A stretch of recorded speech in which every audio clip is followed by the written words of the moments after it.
You are welcome along. This is kind of like a one-stop shop effort for the weekend's GAA. A lot of games in both coasts, Irish independent reporters at all the grounds. So we'll lean into the bigger stories. Later on, Michael Verney will join us. He was at Walsh Park. Conor McKeon is here in studio. He was at Portlaoise. Conor, welcome. Hi, Joe. And Donnchadh Boyle, here in studio, was in Portlaoise for Meath, 23 points, Dublin 116. You're very welcome. Thank you, Joe. Lots going on. As ever, our GAA coverage on the Indo Sport podcast is with thanks to AIB. AIB at the heart of Gaelic games across both club and county. And in 2025, they are celebrating a decade of sponsoring the All-Ireland Senior Football Championships. They are more excited than ever to bring fans closer to the action. You can check out #TheToughest for more.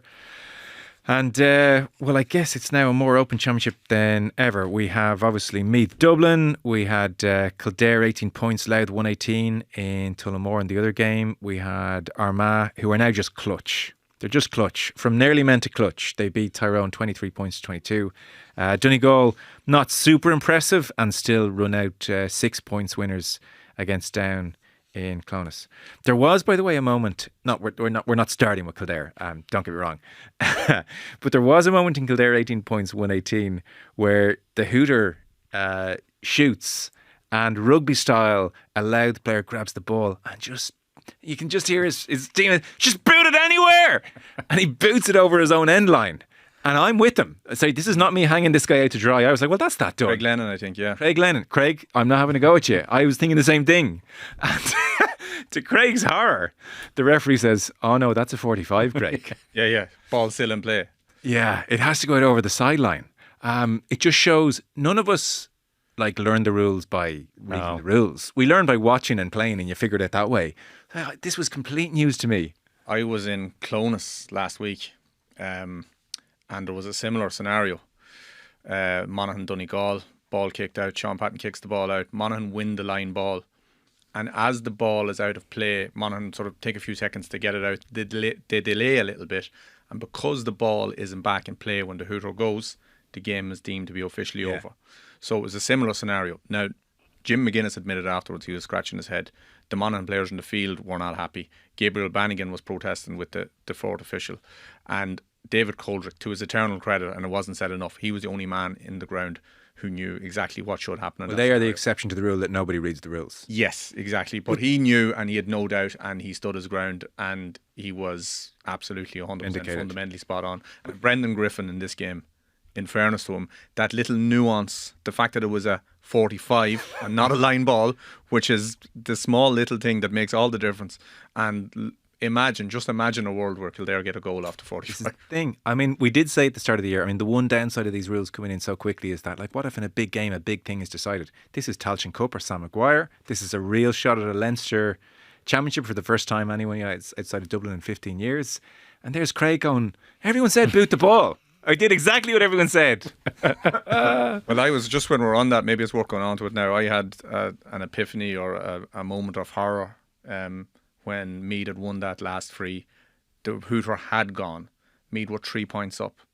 In my mind, I imagined a scenario where Owen Frayne would take the free kick, drop it short, hit the post, bounce back into, I don't know, Theo Clancy. The lads with the flares. The flare was already going at this stage. That would be Dublin delicious go if that happened. the length of the field, stick it in the net. That thought entered my head. But that's a great point. So actually, the advice, instead of celebrating, and they're entitled to it, but actually eat the ball. The percentage Jim Gavin would have told his player, put that out over the sideline. Don't put it out for a 45-hour end. Put it out over the sideline. That's really interesting. Because I had point. been in Clonus the week before, I was highly aware of it, and I was sort of, at this stage, some of my journalistic impartiality may have slipped. Sure.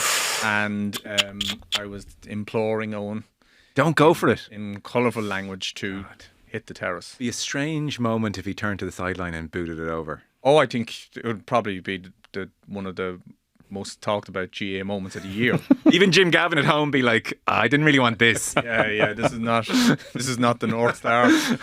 On the phone to Horan, James, we need another caveat. Yeah, we're going to have to do about another 11 meetings to figure out how we're going to get this one out. That is a tricky one.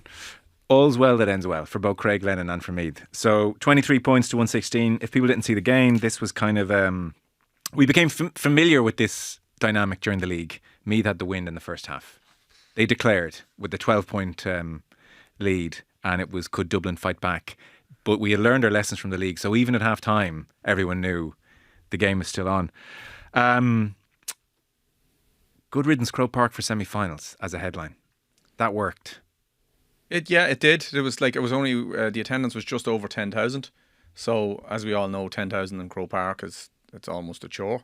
I'm pretty sure you wouldn't have got the game you got in Croke Park for a variety of reasons. One, Dublin are so comfortable there, and two, the atmosphere does lend to all the chaos and the sort of frenetic energy that was around the place in the last 5 and 10 minutes when Dublin looked like they were going to hunt the game down.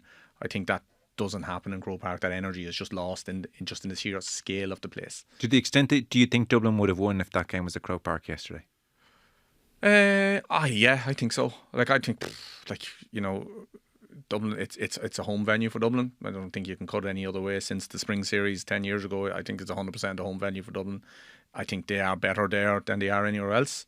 I think that is more pronounced this year than it has last year, probably because Dublin have come back to the pack. Yeah. They're a great team.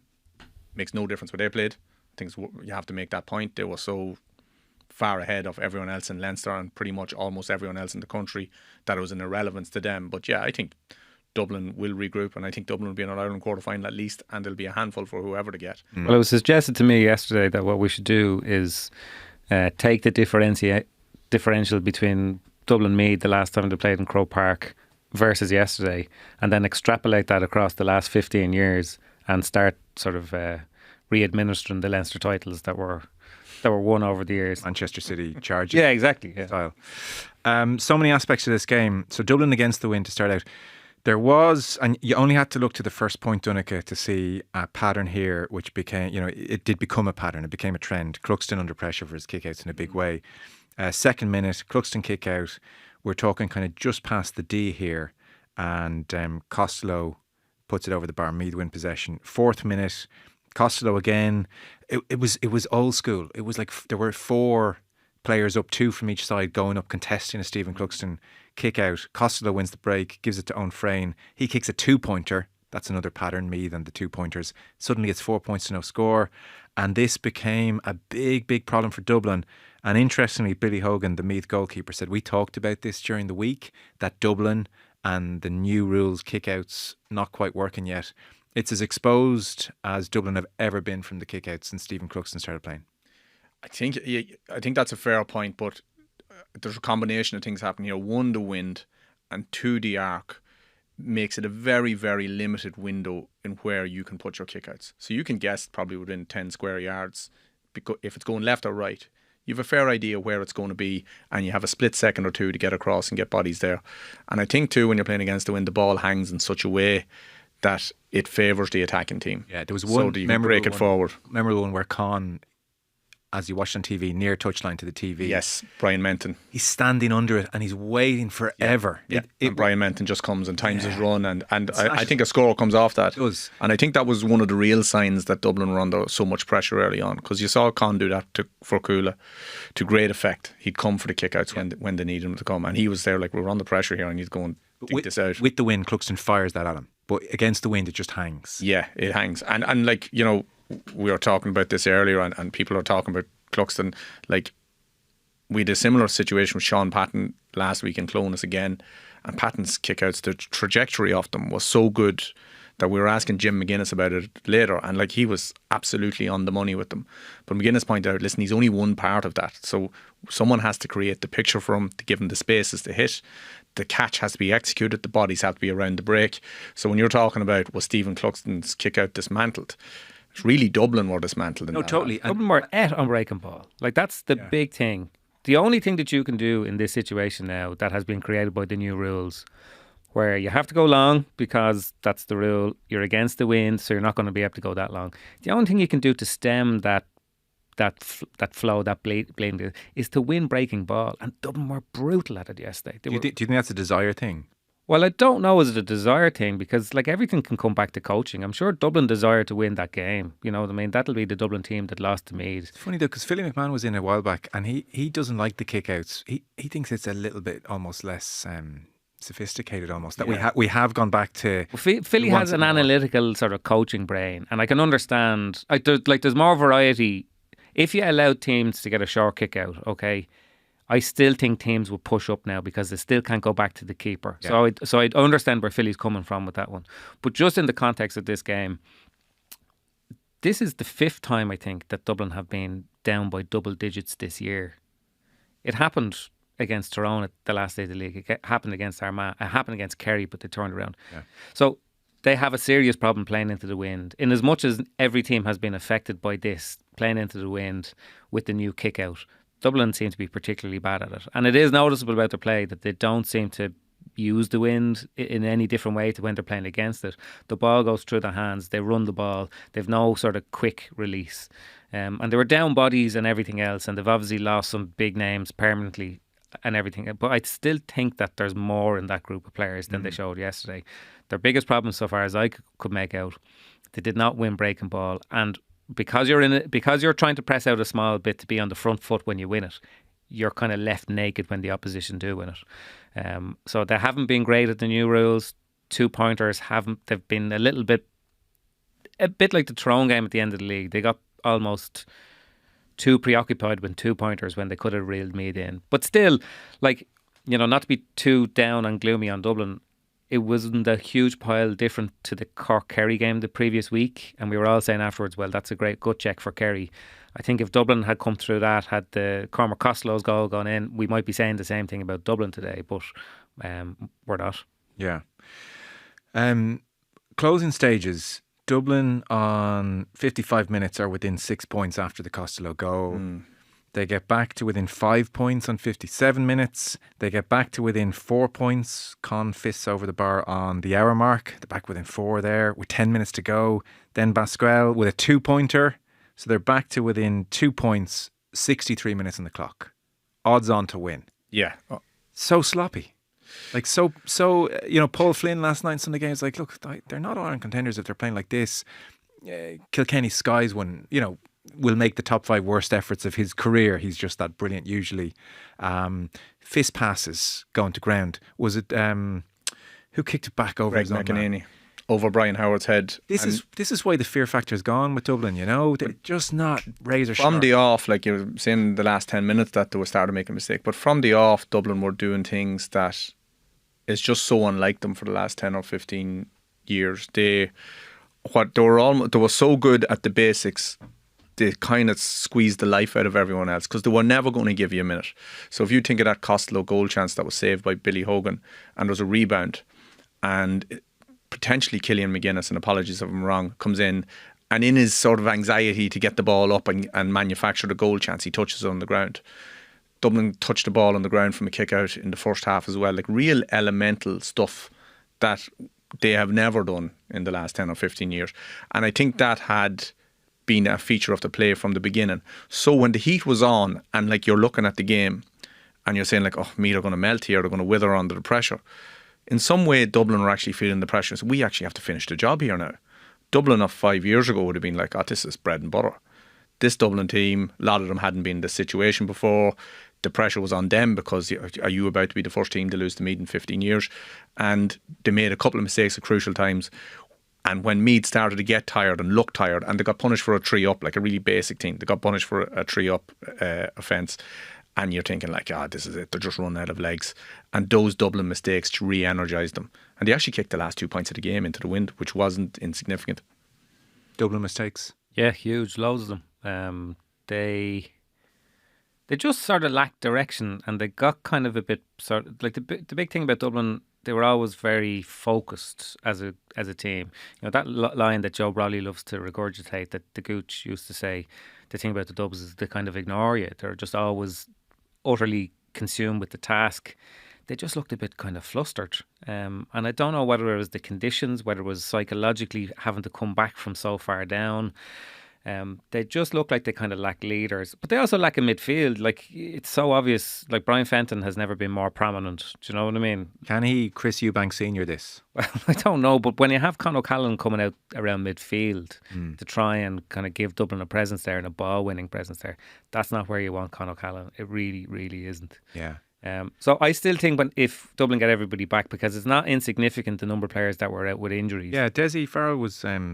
He used the word depleted. Yeah, I'd say they're 5 or 6 down. You know, mentioned Sean Bugler, injured during the week, Owen Murchan, Keane Murphy, Sean McMahon, Luke Bratnock, all potential starters for us.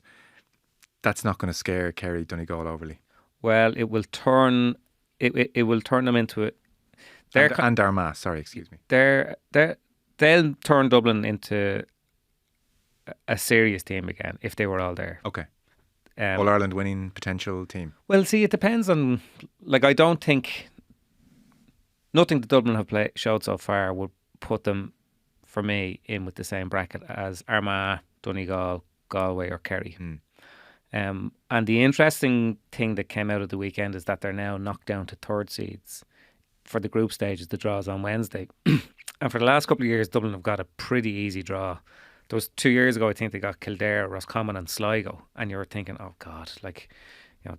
Whereas now they're going to have to go through some seriously tricky ties to get out of their group. Might be good for them. That's what I mean. So I think you're going to be at a situation where you'll find out about some of these players.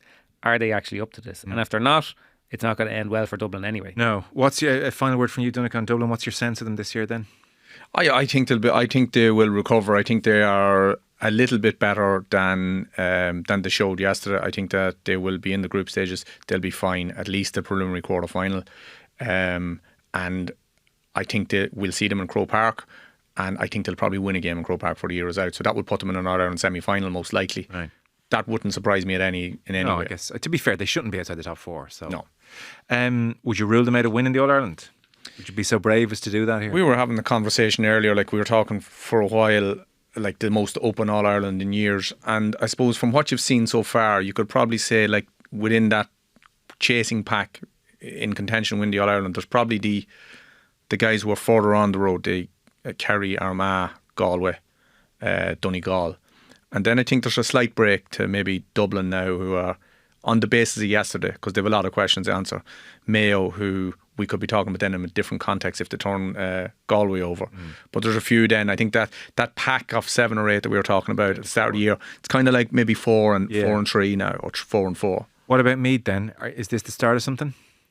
By something I mean... Conor rang me. I was coming back from Portlaoise, and he was on his way back from Cork, and I pointed out to him that by in about a fortnight's time we could be saying that Meath are Leinster senior football champions and back-to-back Leinster under-20 champions, because they're in the under-20 final this week. Now, Louth could be champions of both as well. I actually covered both games that Meath played against Louth and Inniskeen, the championship game last year that they won by 10 points, and the championship game, or the league game this year when promotion was on the line, that Louth won by 5 points. And Louth were comfortable in both of them, and the scoreline in both those games flattered Meath. So they've an awful lot of ground to cover in 14 days on that evidence. Louth have got a couple of players back, including Craig Lennon, who's a brilliant footballer. So they've a lot of ground to cover. Can they do it? I think they'll be emboldened by what they achieved there at the weekend. But I think if Louth won't have a better chance to win a Leinster title for having had one in a long time. Yeah. It's great. We won't mention 2010. No, it's great for the Leinster Championship, though, isn't it? It's good. We were just saying, like, the Provincial Football Championships, and I was ready to drive an axe through the Provincial Championships at any stage over the last few years. But we're going to have at least 3 good provincial finals this year. Like the Connacht final this Sunday is going to be good. The Ulster final is going to be absolutely electric, and this final is going to be brilliant for all sorts of reasons. But me kind of need to win it, you know, and like not to try and take any of the kind of afterglow away from yesterday. They have different kind of rivalry with Louth than they do with Meath or with Dublin. Like traditionally they're kind of looking up at Dublin, whereas traditionally they're kind of looking down at Louth, and that rivalry has kind of spun on its head over the last couple of years. And I think it would nearly because it's great for fellas like Brian Menton and Donald Keoghan and footballers who've been around so long, and it must be so dispiriting coming up against that Dublin team. So for them to get that win is a huge thing for them. But you just I think it would be sullied a small bit if they don't go on and win the Leinster Championship, because, you know, you have to kind of stand up eventually. Eventually you have to kind of go and do the thing. And for them to beat Dublin is nearly the hard part. And now they just kind of have to live up to the billing that they've nearly given themselves. Yeah, well, an entire generation has been downtrodden. John Heslin on the GA Plus coverage was saying that the year he started was Dublin's first, and he retired obviously last year. So he was there for the 14 years of Dublin. So you can just imagine how dispiriting that would be. You mentioned Ulster's going to be good. So Donegal, comfortable-ish against Down in the end, 6-point win, going about their business. And then Armagh 23 points, Tyrone 22 points, and Clonus was brilliant. There was a sense the scoreboard flattered Tyrone a touch, is what people are saying. Ethan Rafferty, 96% of his kickouts successful, is a stat which jumps off the page. So Armagh had to fight back. I guess they're used to these clutch moments. Like, even I thought it was telling Soupy Campbell kicked the equaliser, but he was very close to the arc. And I just thought myself, that's a distraction. I could see how, especially these rules are new, will he try and almost hit the brakes and mess up his kicking routine? But actually, he had the experience, I suspect, on the forethought to say, let's get the equaliser. And he ran just over the line. And, it was really, it was a kind of a quality thinking, clarity of thought over the bar kind of a moment. Even the way they worked the free to win it as well. Yeah. Like it was a classic plan, and it's not the most complex of moves, but they did it. Every pass went to hand. The timing of the runs was perfect. Opposite to Dublin. The exact opposite to Dublin. And what's really remarkable about it is that I think there are only 6 of last year's All-Ireland final team on the pitch for Armagh. So they have undergone a level of change, mostly through injury and stuff, but also because other players are coming in and showing better form. More than any All-Ireland champions of recent memory that I can remember. And they almost look like they've improved as a team. So that's kind of testament to the environment and the group and the atmosphere of it, that they can maintain those levels. McGeaney got a yellow card, and is it a free is given straight away? Dissent from the line. Dissent is the same as, well, it's a similar punishment to the dissent on the pitch. Yeah, to be honest, I think there was a degree of... I think he realised that it cost my team I've just let the team down. Yeah, Can you imagine, actually... the embarrassment. A bit like we're going to talk later on about Darren McCarthy. You'd be, brave to butt a hurl into anybody going forward for that's the first. A manager's going to be brave to now shout something, and the you've been on at your team all year saying, lads, discipline, and now they turn to the sideline and say, but that's just cost us. It isn't remarkable, and I've seen this at club level. I'm involved with our reserve team at home, just helping out. But it is remarkable about how the dissent thing has almost disappeared overnight. Even at club level, it's quieting down. Oh, well, like, as I say, I'm involved with them. And if they give away a penalty that brings it all the way on a score, like, you're giving them a bollocking yourself. Have you seen it enforced? Yeah, I've seen it enforced. I've seen stuff on the line enforced.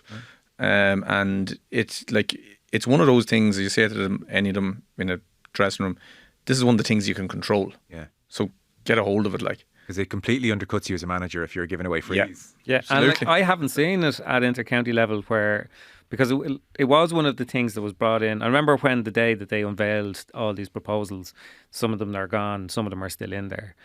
And that line about dissent from anybody on the line, like a team official or whatever way they had worded it, and it stood out a mile, and you're thinking, my first thought was like, Jesus, it'd be a hard sell to bring this into hurling, like when you continue. But football managers generally tend to be quite vocal, and some of it is just like natural reaction and expressive, and they're not really having to go to the referee. But clearly, it's gotten to the stage where, like, put it this way, Kieran McGeaney's not going to do that again. Well, my first thought when I saw that rule was akin to, we're clamping down on fist passing in the league. By round 2, that would be. Yeah. No, this isn't one of these rules we're following anymore. I just didn't see this being enforced. And when it happens to a manager of McGeaney's profile in what is a very tight game, it's a huge swing. Yeah. It's quite impressive that they followed through. It's nearly putting up to the referees too, because the FRC can only propose the rule.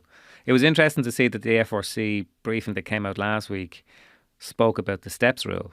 And basically they were saying, look, we can't do any more other than, like, it's up to the referees to say any more than 4 steps, you have to give it free. And then referees were more conscious of that. Yeah. But it's like, we've gotten to the stage where I know it's hard to referee, and particularly I'm sure it's hard to referee these new rules when people are still trying to figure out whether you're actually going to do it. But it's like, if you're a referee now and you don't want people roaring and shouting at you, invoke the rules. We had an incident actually where at one stage the referee cleared the bench and just made sure it was only subs, and and whoever was involved with running the team. So he cleared the bench. So a lot of our lads were out the other side of the fence, and sure, he gave a decision or something, and they were shouting in at him. And the referee looked over, presumed it was either me or the other guy who's involved with the team, and gave the free. So now it turned out it didn't really matter, but like, you know, it's one of those instances where things can be wrongly interpreted. Sure. But it goes to show the appetite is there from referees too. And so if you really want to start playing chess, when a free is given against your team, I need to figure that in my head. Anyway, impersonate the other manager. Yeah, it does. Yeah. Put on an accent. Yeah. You could hire Conor sketches or something. Yeah, like that. exactly. And a yellow is a step further. It's not an automatic yellow. So McGeady must have said something significant to get. Yeah, like there wasn't even any confirmation it was McGeady. Just the camera went to him, and it just seemed to be, and he was standing there quite stoic. And yeah, but and I think whoever was in commentary sort of maybe suggested it was, but yeah, there was no further explanation. I didn't see. Maybe it wasn't. Maybe I'm doing the man a disservice. It might not. No, I think he confirmed it in his interview after the match. Okay, well then it was him then. Listen, hurling people need to have their time here. Is there anything else you want to say about the weekend? The new rules are I think we're saying this is cautiously going very, very well. Football is so sexy right now. Isn't it though? Yeah, football has been remarkable. If you go back to even the Meath Dublin game last year, like that was a procession. And I like an awful lot of it was the rules, but part of it is the fact that, you know, Meath didn't wilt when at the sight of the Dublin jersey. And, you know, part of what has happened over the last 10 or 15 years has been Dublin is so superior, but part of it has been Meath just sort of downtrodden by it. And you could say the same about Cork in their game. They raised the gallop and brought the game to extra time. So, but definitely the rules have been almost an unqualified success. You could argue the toss over little bits here and there, but in general the game is much better than it was. Great, thank God. Conor is staying with us. He was at Portlaoise yesterday. Donnchadh, thank you. Thanks, Joe.